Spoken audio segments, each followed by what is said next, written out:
Viktor Axelsen has recently changed his serve so that he now moves from side to side before hitting the shuttle. Something that we've seen men's doubles players do for years, but it's rare in men's singles. And Viktor used this so well to not lose a single game at the Olympics and still continues to use it now. However, in the round of 32 at the China Open, he was faulted for what the umpire said was for service delay. Viktor actually spoke about his serve in a recent Q&A on his channel, where he said people have been losing their mind about his serve online. But then what he says next, I fully agree with. He's not a really slow player in between points, and his serve is within the rules of the game.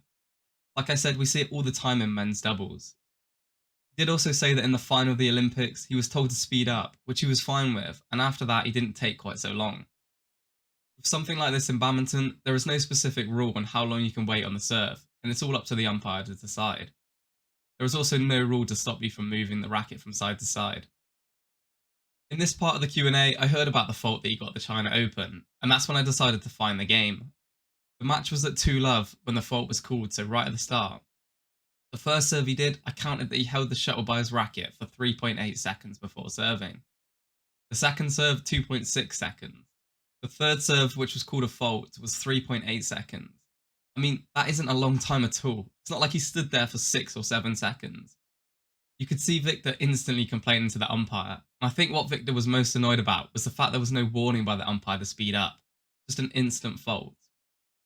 And since the time to serve isn't a set rule like the service height, each umpire interprets it differently.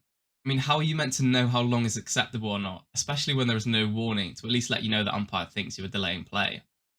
It's just a consistency problem because in men's doubles, players will do the same, and you rarely see the umpire call a fault for it. I honestly think the umpire knew that's what Viktor does and just wanted to be that guy that calls him out for a fault.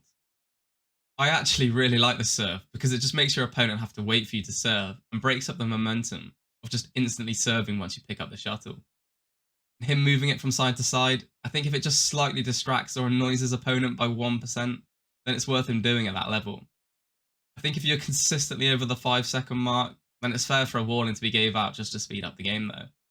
But yeah, a hot talking point at the moment, but it's clearly working out okay for him, unless he continues to get faulted for it. Viktor has struggled before with his serve, and now he's just won his second Olympic title, playing some of the best badminton in his career with it. Let me know in the comments what your thoughts are on the topic, and I'll catch you in the next one.